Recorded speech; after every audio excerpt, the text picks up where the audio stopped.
how to mount individual pages within a book structure. Hello, my name's Helen, and on this channel I like to share a little bit of the art, craft and creativity in my world.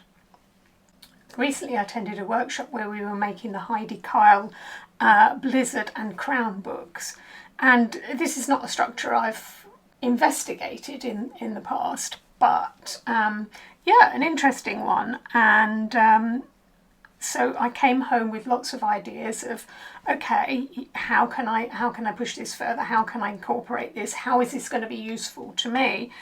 And yeah, so I did a little bit of exploring and playing around with some maquettes. Let's have a look, see what I got up to. So I'm going to put the overhead camera on and to show you the tabletop here. This was the first structure we did. So this is the Heidi Kyle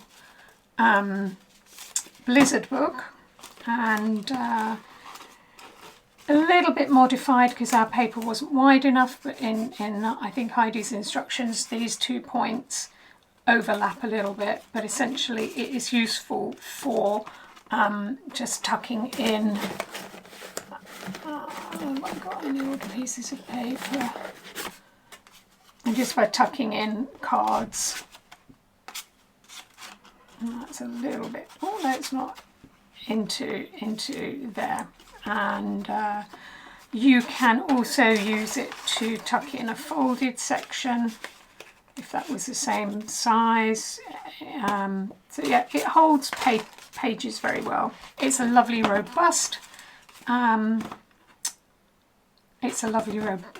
structure, stands up beautifully, love the 3D-ness of it. We then went on and made another version where these spines, if you like, these folds here were much smaller, and so to make it into more of a book.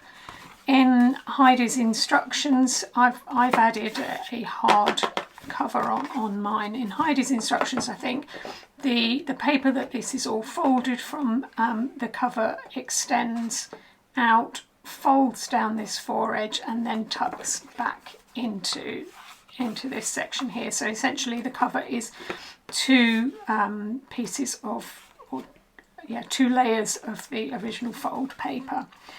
But I have, since I came home, I've added a hardcover to mine here.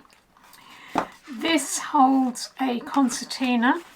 This is a single concertina. I had to join the pages, so there's a join in the concertina here.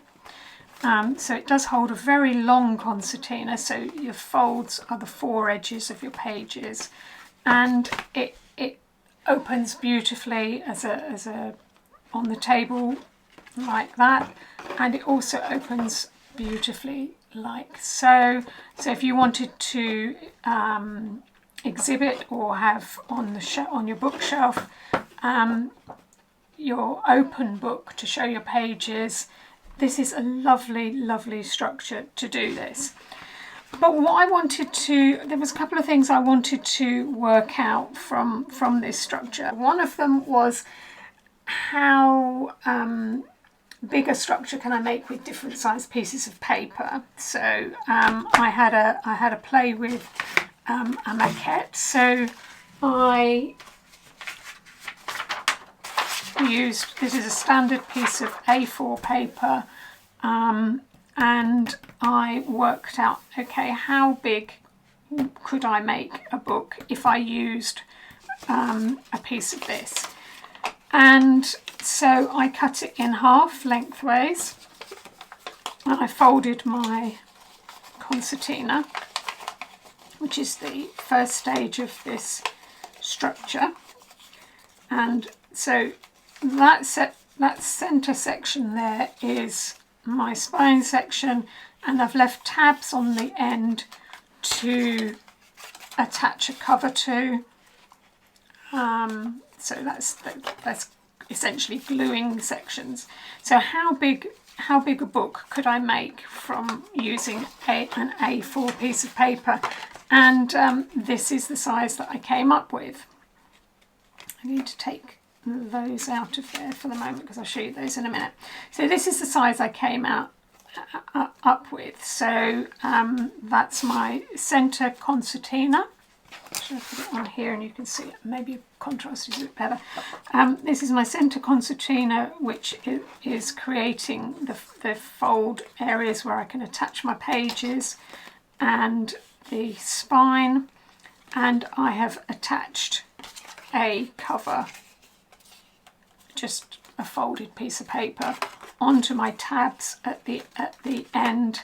So these are the tabs that I left here, so I've attached a cover on the side there. So essentially that's the size. So you make a really mini book using this technique. And then I wanted to work out, okay, so now I've got this book, how big does my concertina need to be if I wanted to make a concertina to fit this book? And it is very long. So this works out to be around about, it's just over 4 strips of an A4 piece of paper. And the concertina fits in beautifully. If you've never seen these go in before, I just slot in the first page. There is a bit of backwards and forwards flapping around to start off with, but these triangle flaps come up, and you just flap your fold into place.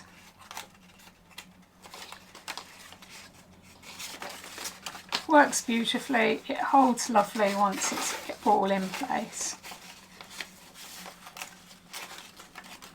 And the white of this paper on the maquette is just regular copy paper, probably around about 80 GSM, it might even be 75.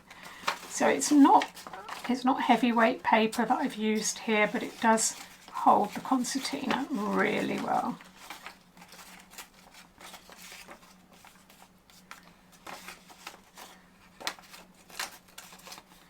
And then the final one just gets tucked in to the slots at the end. So that to me works beautifully.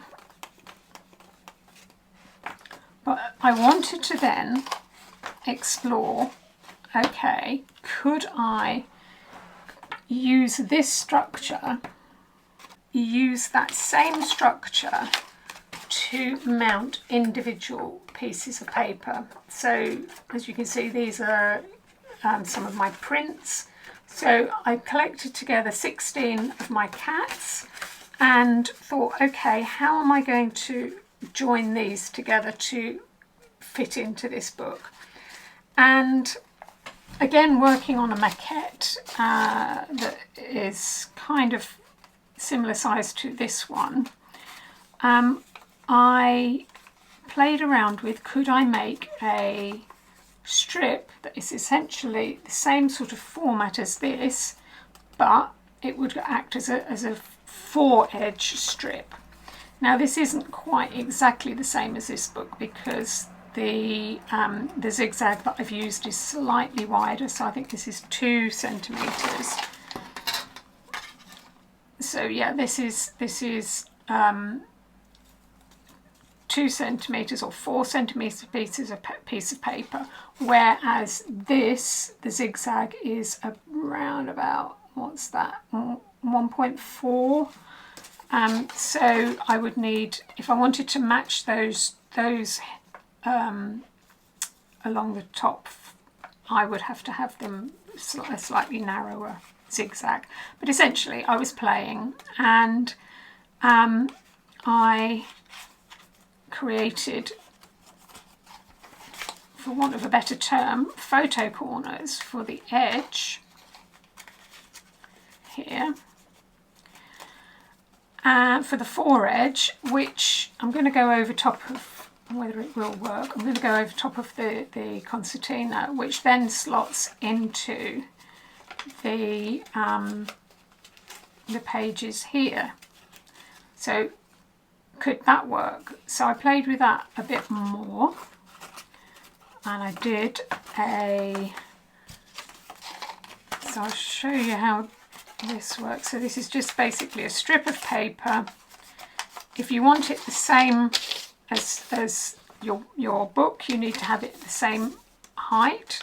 Mine's a little bit longer because I say I've got 2 centimetres more. But anyway, you want a strip of paper, fold it in half.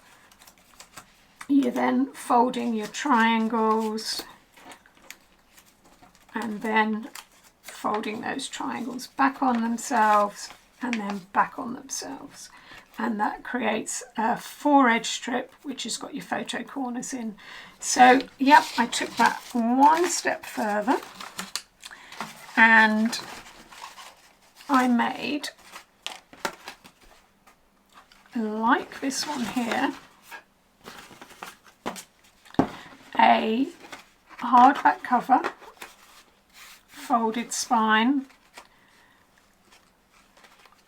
book of cats. So this is what I've called 16 Cats. I haven't put a title on it yet, but it's just basically, it's a movable feast, somewhere that I can store my prints without gluing them to anything. So I'm not attaching them to anything. I'm just literally storing them, slotting them in here. They are quite fiddly to go in and out, and it is a structure with these loose pages that is a little bit delicate. You wouldn't want to handle it too much, but essentially it does hold. It holds the pages, and it means that I can have my prints shown as a collection and to display them if you wanted to have them as display objects, if you had an open studio or something like that. It's not really something for handling, but it is a way of holding these prints in place and not damaging the prints themselves. So yeah, that was my experiment. So yeah, that was my experiment of making 16 cats, my 16 cat book. And so yeah, if you wanted to explore a way of displaying your prints in a book format without damaging the actual prints, or by securing them completely, then this might be the way to go. So I hope that's useful. Just sharing some of my little experiments of how I push this process a little bit further on. So yeah, that's it for now. Short and sweet. So thanks very much for watching, and until next time, bye for now.